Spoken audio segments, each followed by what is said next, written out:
तो पिछले पार्ट में सीमा सियान ने भी डीमन गॉड सेइर के ऊपर अटैक कर दिया था, जिसके बाद वो उसे कहने लगता है कि मैं जैसे ही लेवल 5 को ब्रेक थ्रू करूंगा तब उसके तुरंत बाद मेरा सामना किसी डीमन गॉड से होगा। मैंने तो इसके बारे में उम्मीद भी नहीं किया था। तब इसकी ऐसी बात सुनकर डीमन गॉड सेइर इसके ऊपर गुस्सा हो जाता है और कहने लगता है कि आखिरकार तुम इंसान खुद को समझते क्या हो, क्योंकि असल में तुम हमारे सामने मक्खी के जैसे हो। तभी इसी बीच हम देखते हैं कि लिन सिन भी ली सिन के साथ में यहाँ पर आ गया था और वो बिल्कुल इसके पास में इसके पीछे आकर खड़ा हो जाता है। तब यह देखते ही डीमन गॉड सेइर इसके ऊपर अटैक करने की कोशिश करता है, लेकिन हम देखते हैं कि इसके अटैक से लिन सिन को कुछ भी नहीं होता, जिसे देख लिन सिन कहता है कि डीमन गॉड भी इतना कमजोर हो सकता है, मैं तो इसके बारे में सोच भी नहीं सकता। तभी इसी वक्त वेंग युआन भी यहाँ पर आकर अपने असेंशन अरे का यूज कर देती है, जिसके वजह से डीमन गॉड सेइर इसके पावर के बीच में फंस गया था और फिर वेंग युआन अपने स्प्लिट कैनन टेक्निक का यूज करके इसके ऊपर अटैक कर देती है। लेकिन असल में डीमन गॉड सेइर की पावर बहुत ज्यादा कम हो गई होती है, जिसके वजह से वो इसके अटैक के सामने कुछ भी नहीं कर पाता।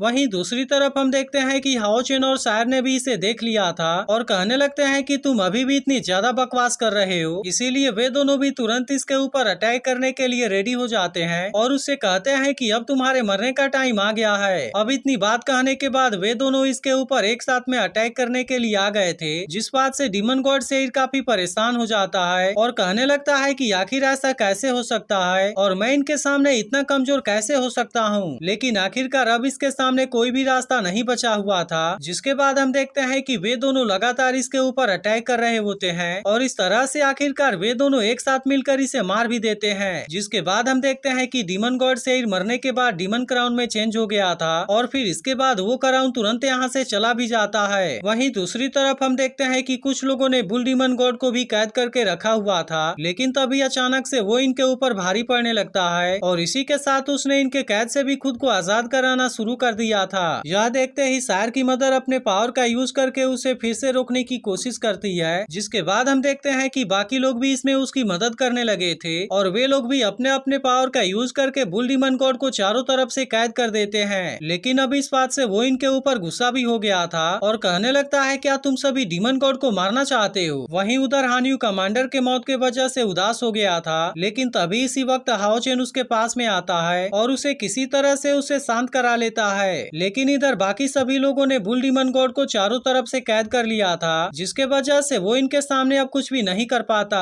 तभी इसी बीच हाओ चेन भी यहाँ पर आ जाता है, जिसके बाद हम देखते हैं कि हान्यू भी इसकी मदद करने के लिए इसके साथ में आया होता है और इस तरह से वे दोनों एक साथ में मिलकर इसके ऊपर अटैक करना शुरू कर देते हैं, जिसके वजह से बुल डीमन गॉड इनके सामने कमजोर पड़ने लगता है। इसके बाद हम देखते हैं कि ये सभी लोग अपने मरे हुए साथियों का बदला लेने के लिए रेडी हो गए थे, इसीलिए शायर की मदर जैसे ही यहाँ पर अपने किसी पावर का यूज करती है तब यहाँ पर मारे गए सारे सोल्जर का सोल एक साथ में कलेक्ट हो जाता है, जिसके बाद हम देखते हैं कि वे सब एक साथ में मिलकर बहुत ज्यादा पावरफुल हो गए थे और वो केवल अपने एक अटैक से उसे मार भी देते हैं। अब इस तरह से हम देखते हैं कि बुल डीमन गॉड भी डीमन क्राउन के रूप में चेंज हो गया था और फिर वो भी यहाँ से फ्लाई करते हुए कहीं पर चला जाता है। लेकिन अभी भी यहाँ पर फ्लेम डीमन गॉड जिंदा बचा हुआ था, जो कि होली मून के साथ में लगातार फाइट कर रहा होता है और हम देखते हैं कि होली मून भी उसे बहुत ही शानदार टक्कर दे रहा था। तभी फ्लेम डीमन गॉड कहने लगता है क्या तुम्हें अभी भी लगता है कि तुम मुझसे जीत पाओगे और तुम्हारे साथ में मैं एक्सर्सिज्म पास के बाकी लोगों को भी दफन कर दूंगा। लेकिन इसके बाद भी होली मून इसके बातों पर ध्यान नहीं देता और वो अभी भी इसके साथ में बहुत ही शानदार तरीके से फाइट कर रहा होता है। लेकिन असल में फ्लेम डीमन गॉड अब इसके ऊपर भारी पड़ने लगा था और हम देखते हैं कि वो अपने अटैक से इसके वेपन को नीचे गिरा देता है। तब यह देखते ही बाकी लोग भी होली मून के बारे में चिंता करने लगे थे और कहने लगते हैं कि क्या होली मून सच में उसके सामने जीत पाएगा। इसके बाद हम देखते हैं कि फ्लेम डीमन गॉड अपने किसी बहुत ही पावरफुल वेपन का यूज करके इसके ऊपर अटैक करने आ जाता है, लेकिन इसके बाद भी होली मून ने इसके अटैक को रोक लिया था और हम देखते हैं कि वो इसके इस वेपन को इसके हाथ से छीन भी लेता है, जिसके वजह से फ्लेम डीमन गॉड अब इसके सामने कुछ भी नहीं कर पाता और होली मून इसके ही वेपन का यूज करके इसके बॉडी के टुकड़े टुकड़े कर देता है। जिसके बाद हम देखते हैं कि आखिरकार फ्लेम डीमन गॉड भी यहाँ पर मारा गया था और इस तरह से वो भी डीमन क्राउन के रूप में चेंज होकर यहाँ से गायब हो जाता है। वहीं दूसरी तरफ हम देखते हैं कि बाकी लोग इस बात से कंफ्यूज हो गए होते हैं और सोचने लगते हैं कि क्या सच में हम जीत गए। तभी हम देखते हैं कि होली मून इनके सामने आता है और इनसे कहता है कि आखिरकार हमने अपने मरे हुए सभी साथियों का बदला ले लिया, जिसके बारे में सुनकर बाकी लोग भी बहुत ज्यादा खुश हो गए थे और कहने लगते हैं कि हमने तो सच में डीमन डीमन गॉड को हरा दिया।